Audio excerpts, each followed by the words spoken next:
নমস্কার বন্ধুরা, গল্পকথা বাই পায়েল চ্যানেলে আজকে আবার আপনাদের শোনাবো একটি নতুন গল্প। আজকের গল্পের নাম অরণির বিয়ে। গল্পটি শুনতে আপনাদের কেমন লাগলো নিচে অবশ্যই কমেন্ট করে জানান। আর যেসব বন্ধুরা এখনো সাবস্ক্রাইব করেননি তাদের যদি নিত্য নতুন স্বাদের বাংলা গল্প শুনতে ভালো লাগে তাহলে চটপট সাবস্ক্রাইব করুন গল্পকথা বাই পায়েল। শুরু করছি আজকের গল্প। আজকেও যথারীতি মুখ গোমড়া করে ঘুরে বেড়াচ্ছে মামুনি। কারণটা ওই একই, পাত্রপক্ষের আশা এবং চলে যাওয়া। তবে এবারের মন খারাপটা মামুনির একটু বেশি। তার একটা কারণও অবশ্য আছে। এবারের ছেলেটি মামুনির কোন এক ছোটবেলার প্রিয় বন্ধুর ছেলে। মাস 6 আগে কোনো এক সোশ্যাল সাইটে মামুনির সাথে ফের যোগাযোগ হয়। তারপরেই ফোন নম্বর আদান প্রদান এবং তার সুযোগ্য পুত্রের সন্ধান পায় মামুনি। তবে এবারের যোগাযোগের পেছনে খানিকটা অরণির ভূমিকাও অস্বীকার করা যায় না। কারণ মামুনিকে সোশ্যাল সাইটে ওই অ্যাকাউন্ট খুলতে উৎসাহিত এবং সাহায্য দুই সেই করেছিল। আবার তারই কারণে মামুনির পুরনো কিন্তু রিনিউ হওয়া বন্ধুত্ব প্রায় ডুবতে বসেছে। আর তাই অরণি একটু একটু অপরাধ বোধেও ভুগছে। কিন্তু সেই বা কি করবে? বিয়ের ব্যাপারে তার তো কোনো আপত্তি নেই, তবে শর্ত আছে একটা। পাত্রকে অবশ্যই পশুপ্রেমী হতে হবে এবং তার আদরের পোষ্য বুচোকে, অর্থাৎ তার টয় ফক্স টেরিয়ারটিকেও সানন্দে এবং সাদরে বরণ করে নিতে হবে নিজেদের বাড়িতে। আর পাত্রের বাড়িতে যদি আরও একটি দুটি পোষ্য থাকে তবে তো সোনায় সোহাগা। মোদ্দা কথা, বাবাই এবং মামুনিকে ছেড়ে বিয়ে করে সে অন্য বাড়িতে যেতে রাজি, তবে বুচোকে সে সাথে নিয়ে তবেই যাবে। এছাড়াও অবশ্য তাদের উত্তর কলকাতার বাড়ির পাড়ায় যত কুকুর আছে সবাই তার বন্ধুই শুধু না, তাদের এবং তাদের ছেলেপুলেদের অরণি প্রতিটিকে নামে চেনে, খেতে দেয়, অসুখ বিসুখ করলে ডাক্তারের কাছে নিয়ে দৌড়োয় এবং কয়েকটির নামকরণও তারই করা। সুন্দরী এবং বিদুষী অরণি একটি কলেজের ম্যাথসের প্রফেসর। তবে সপ্তাহে 2 দিন সে বরাদ্দ রেখেছে পুশিরব নামে একটি সংস্থার জন্য। এই সংস্থাটি বুড়ো হয়ে যাওয়া এবং অসুস্থ পশু পাখিদের আশ্রয় দেয়, চিকিৎসা করে এবং উদ্ধার করে নিয়েও আসে বিভিন্ন জায়গা থেকে। বুচোর বয়স এখন 3 বছর। এর আগে তার কাছে একটি দেশি কুকুর ছিল। সেই লালি মারা যাওয়ার পর সে প্রচণ্ড ভেঙে পড়েছিল। মামুনি আর বাবাইও খুব মন খারাপ করে থাকত। লালি তাদের কাছে ছিল প্রায় বছর 10। সেই সময়ে বাবাইয়ের জন্মদিনে বাবাইয়ের এক ডাক্তার বন্ধু মানুষ কাকু 2 মাসের বুচোকে এ বাড়িতে নিয়ে আসেন। বুচোকে পেয়ে আবার আস্তে আস্তে স্বাভাবিক হতে শুরু করে সে। অরণির মতো গুণী এবং দারুণ সুন্দরী মেয়েকে বিয়ে করতে কোনো ছেলেরই আপত্তি থাকার কথা নয়, থাকেও না। ছেলের বাড়ির লোকেরাও প্রথম দর্শনেই রাজি হয়ে যান। কিন্তু তবু নয় নয় করে তার এই শর্তের কারণে আজ পর্যন্ত গোটা 10 সম্বন্ধ বাতিল হয়ে গেছে। সে যেরকম ব্যক্তিত্ব সম্পন্না এবং দৃঢ়চেতা মেয়ে তাতে অন্য কেউ বললে সে হয়তো বিয়ে বাতিলই করে দিত এতদিনে। কিন্তু সে না করতে গিয়েও বারবার থমকে যায় মামুনির কথা ভেবে। মামুনি তার জন্মদাত্রী মা নয়, তার জেঠিমা, আর বাবাই হলো তার জেঠু। তার ছোটবেলায় বাবা আর মা একটা কার অ্যাক্সিডেন্টে একসাথে চলে যান। সেই 3 বছর বয়স থেকে মামুনি আর বাবাই তাকে মানুষ করেছেন। বাবাইয়ের বিয়ের আগেই তার বাবা মার বিয়ে হয়েছিল। মামুনি আর বাবাই নিজেদের সন্তানের কথা কোনো দিনও ভাবেনি, শুধু যদি তার কোনো অযত্ন হয় এই কথা ভেবে। আর অরুণী জানে তার বিয়ে নিয়ে মামুনির অনেক স্বপ্ন। আসলে মামুনির এই নিজের সন্তানকে পৃথিবীতে না আনার সিদ্ধান্ত মামুনির ভাই বোনেরাও ঠিকমতো সমর্থন করেনি কখনো। তারা অরণিকে ভালোবাসলেও মাঝে মধ্যে মামুনিকে কথা শোনাতে ছাড়েনি কখনো। অরণিকে মানুষ করতে মামুনি আর বাবাই কোনো চেষ্টার ত্রুটি রাখেনি। সেও তার বাবাই আর মামুনির খুশির জন্য সব করতে পারে। কিন্তু ওই বুচোকে তার সাথে চাই। ওর এই আবদারটুকু ওরাও ফেলতে পারেনি। আজ বিকেল 4টে নাগাদ বাড়িতে এসেছিলেন ওরা, তাকে দেখার বা আলাপ করার জন্য। ওরা মানে মামুনির বন্ধু দীপ্তি মাসি, ওনার হাজবেন্ড সপ্তক মেশো এবং ছেলে নিলয়। সপ্তক মেশো এবং নিলয় দুজনেই ডাক্তার তার বাবাইয়ের মতো। তবে নিলয়ের হাতে একটা গিটার ধরিয়ে দিলে এখনো দিব্যি কলেজ বয় হিসেবে চালিয়ে দেওয়া যায়। কে বলবে দেখে ও একটা নামকরা হসপিটালের কার্ডিওলজি বিভাগের প্রধান? সে যাই হোক, কথাবার্তা জমতে জমতে বেশ আড্ডায় পরিণত হয়েছিল। সাথে মামুনির হাতে বানানো ফিশ ফ্রাই আর চিকেন কাটলেটও সবাই তারিফ করতে করতে খাচ্ছিলেন।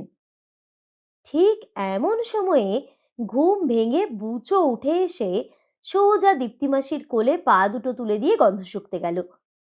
বুচোকে সরানোর আগেই ওই 2-3 সেকেন্ডের মধ্যেই দীপ্তিমাসি চিৎকার করে লাফিয়ে উঠে জলের জগ, কফি ট্রে, রসগোল্লার বাটি সব উল্টে দিয়ে প্রায় সপ্তক মেশোর ঘাড়ে গিয়ে পড়লেন। সোফাটা যথেষ্ট শক্তপোক্ত বলে বাঁচোয়া, নইলে মেশোকে সমেত সোফা শুদ্ধ দুজনেই পেছনে উল্টে পড়ার একটা সম্ভাবনা তৈরি হয়েছিল আর কি।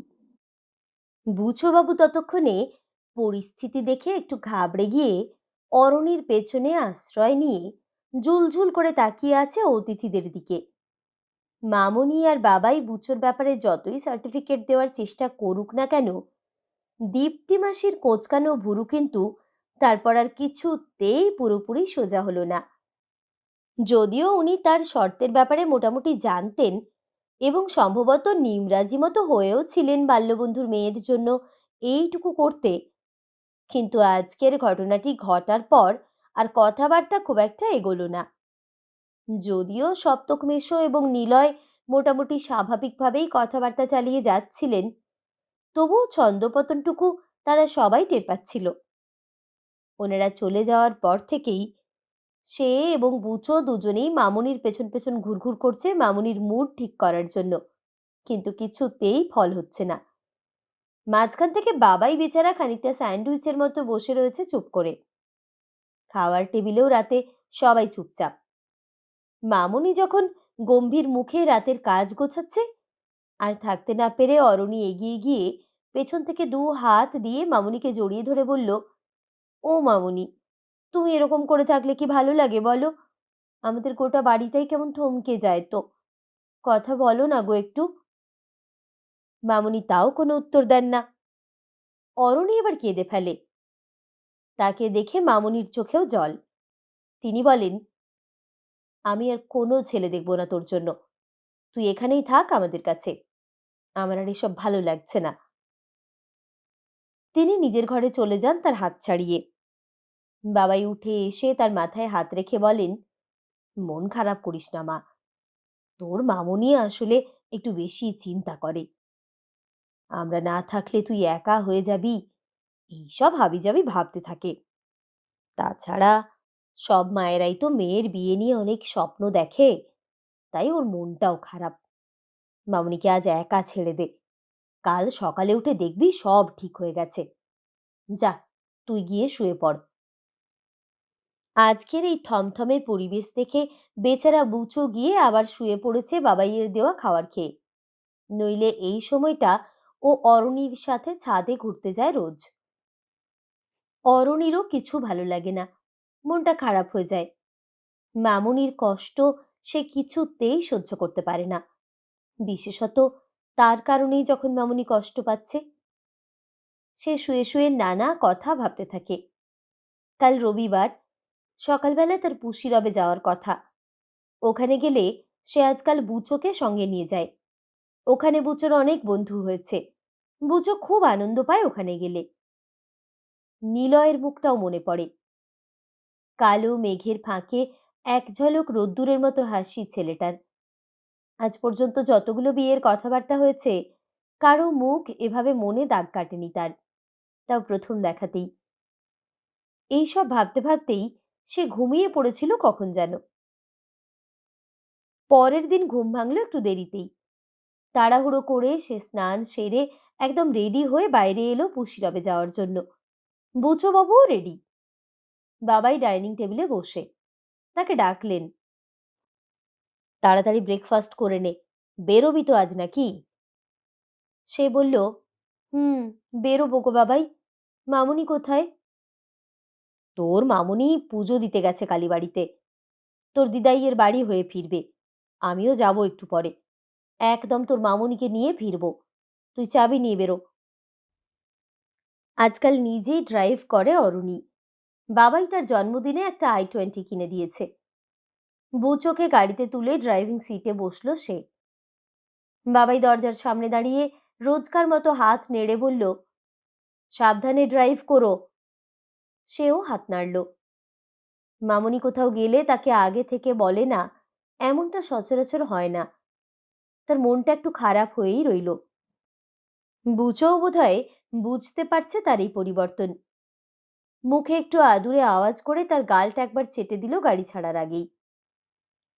তাদের পুশিরবের সাথে আরও একটি একই রকম সংস্থা উই ম্যাটারের টাই আপ হওয়ার কথা চলছে বেশ কিছুদিন ধরে। আজ তার ম্যানেজিং ডিরেক্টরের সাথে তাদের ম্যানেজিং ডিরেক্টর মনোজিৎদার মিটিং ছিল সকালে। কি হলো কে জানে, তার আজ দেরি হয়ে গেল অনেকটা। গাড়ি পার্ক করার আগে গেটের একটু আগে গিয়েই বুচো হরিদার কাছে নেমে পড়ে। সেই বুচোকে অন্য বন্ধুদের কাছে নিয়ে যায়। হরিদাকে এখানকার সমস্ত কুকুর খুব ভালোবাসে। বেশিরভাগ সময়ই হরিদাই ওদের খাবার দেয়। অন্য আরও দুজন আছে অবশ্য, তবে হরিদা কুকুর নিয়ে কাজ করছে প্রায় 25 বছর ধরে। অন্য পোষ্যদের জন্য অন্য লোকজন আছে সেই বিষয়ে যারা অভিজ্ঞ।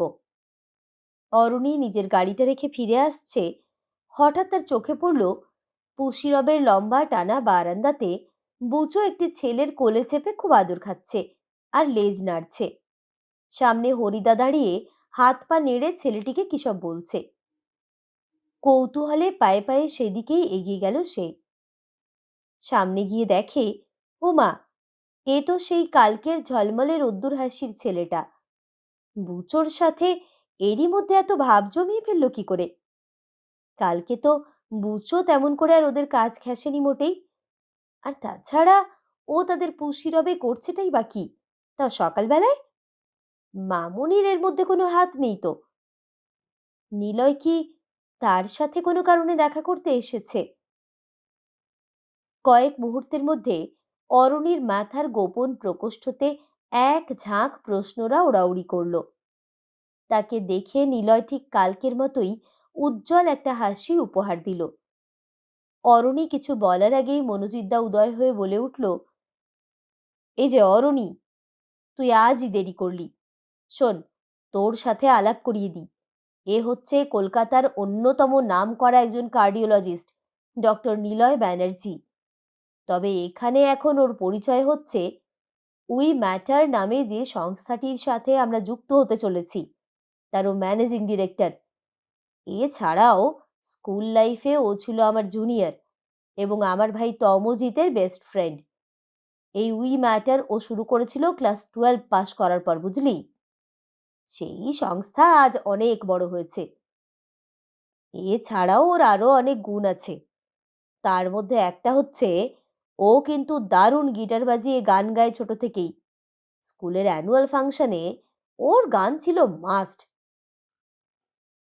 অরণির মাথার মধ্যে রাতের প্রজাপতিটা এখন আবার উড়ে বেড়াচ্ছে।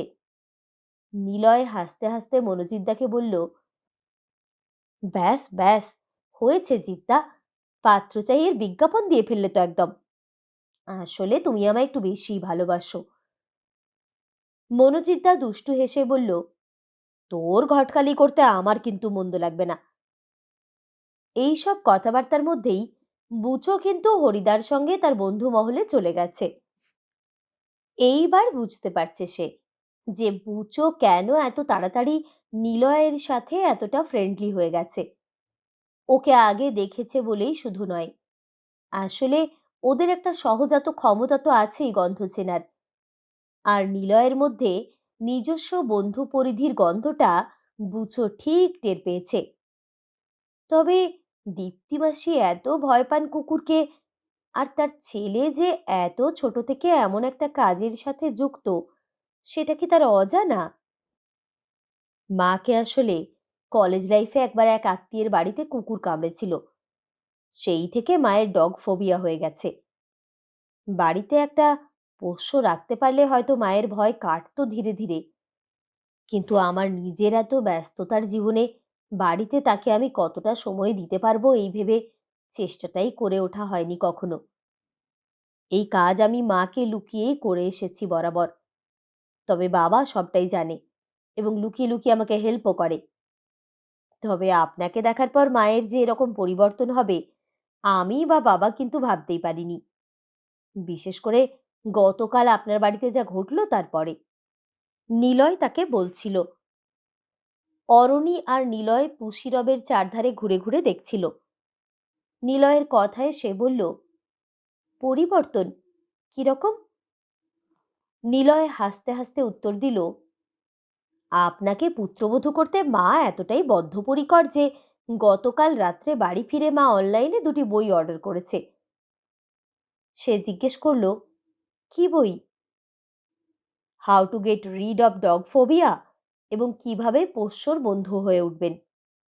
কেন আপনি জানেন না যে মা সকালবেলা উঠেই আপনার মামুনিকে ফোন করেছিল আর তারপর দুজনে পুজো দিতে গেছে একসাথে।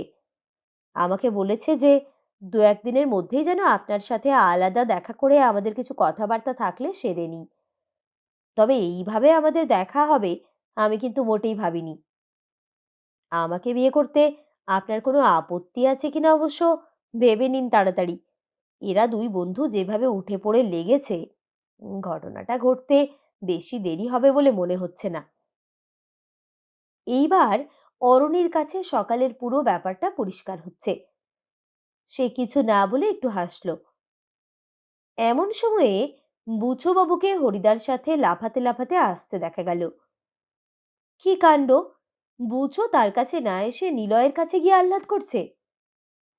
অরণির ভালোও লাগছে, আবার বুচোর আদিক্ষেতায় একটু অভিমানও হচ্ছে। বিয়ে হচ্ছে তার আর পর হয়ে যাচ্ছে বুচো। শেষ পর্যন্ত একটা শুভ লগ্নে অরণি আর নিলয়ের বিয়েটা বেশ ধুমধাম করে হয়েই গেল। মাস 8 কেটে গেছে। অরণি আর নিলয় অনেক ব্যস্ততার মধ্যে এতদিনে দিন 7 ছুটি নিয়ে হানিমুনে গেছে মরিশাস। বুচো 2 বাড়ির আদরে আদরে আজকাল বেশ বাদর হয়েছে। অরণিকে খুব একটা পাত্তা দেয় না। আজকাল তার সবচেয়ে প্রিয় অন্য একজন। তা সেই একজন আবার বুচোর বিয়ে দেবার জন্য মেয়ে খুঁজছেন। মরিশাস থেকে ফিরতেই অরণির নতুন আর নিলয়ের পুরনো মা খুব উত্তেজিত হয়ে বললেন, জানিস বুচোটা কি বুদ্ধিমান! তোদের বিয়েতে হারিয়ে যাওয়া আমার একটা ঝুমকো বাগান থেকে পেয়ে মুখে করে নিয়ে এসে সোজা আমার হাতে দিয়েছে। ও পুলিশের কুকুরদেরও হারিয়ে দিতে পারে, বুঝলি? বছর 2 পরে যখন আবার নতুন অতিথির আগমনের খবর পেয়ে 2 বাড়ির সবাই আনন্দে অস্থির, তখনও মা বললেন, আমি আগেই জানতাম রিপোর্ট পজিটিভ আসবে। বুচো যে সারাক্ষণ তোর পেটের কাছে মুখ নিয়ে গন্ধ শুকতো, তখনই বুঝেছিলাম সুখবর পাবো। মোদ্দা কথা, অরণি আর নিলয় তাদের বাড়ির ভেতরের এবং পুশিরব ও উই ম্যাটার পরিবার নিয়ে আর নিজেদের কাজকর্ম সামলে দারুণ সুখী একটা ইউনিট। বুচোবাবু হচ্ছে তার অক্সিজেন। ও হ্যাঁ, বলতেই ভুলে যাচ্ছিলাম, অরণি এবং নিলয়ের মা বাবা, মামনি ও বাবাই মিলে বুচোর বউও ঠিক করে ফেলেছেন। পাত্রী যিনি পুশিরবের মেম্বার। 4 বুড়ো বুড়ি আজকাল প্রায়ই পুশিরব আর উই ম্যাটারে যান যে, তাই জিনিকে পছন্দ হয়ে গেল বুচোর জন্য। পাত্রী অবশ্য বুচোর স্বজাতীয় নয়, তবে অসবর্ণ বিয়েতে আজকাল কেই বা আর আপত্তি করে বলুন তো? মনোজিৎ দা এ বিয়েতে কন্যাপক্ষ হলেও আসল দৌড়াদৌড়ি কিন্তু করছে হরিদা। বাড়ির নতুন খুদে সদস্য আসার আগেই তাই বুচো বাবুর বিয়ে।